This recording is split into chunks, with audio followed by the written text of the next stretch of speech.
In recent days, news has broken of the arrest and interrogation of a French publisher in London who was detained for over 24 hours by UK counterterrorism police concerning his political views and anti-government contacts.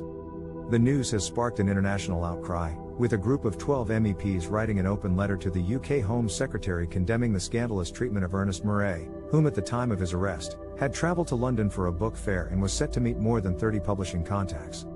The MEPs went on to express their outrage at what they considered an unjustifiable infringement of basic principles of freedom of expression, and an example of the abuse of anti-terrorism laws. In addition, French MPs are calling for the French government to explain its role in Murray's arrest and detainment. The incident has been cast in a wider political light, with it being suggested that the UK authorities acted upon a request and script from the French police, and that the case against Murray be viewed in the context of the ferocity of the French state's recent response to widespread civil unrest and dissent in France.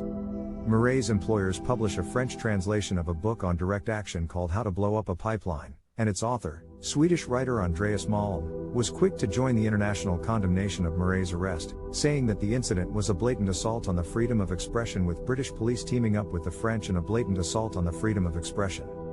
The British Home Office has declined to comment, with no evidence to suggest that Murray posed any risk to the UK. It is a worrying development, particularly concerning the use of anti-terror law to abuse the freedom of expression of a publishing house, and constitutes a dangerous precedent for the repression of civil unrest and dissent around the world.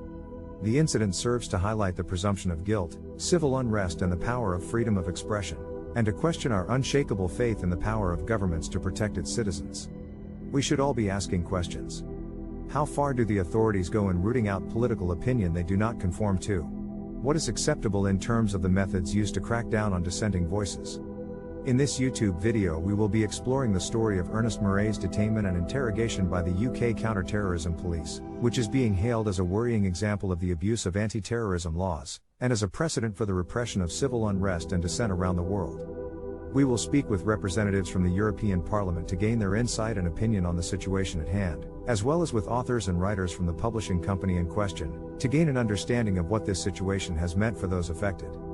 We will also be exploring the cultural and social implications of this story, as well as looking at the wider political context which sees governments increasingly willing to curb freedoms of speech and expression in favor of their own political ambitions.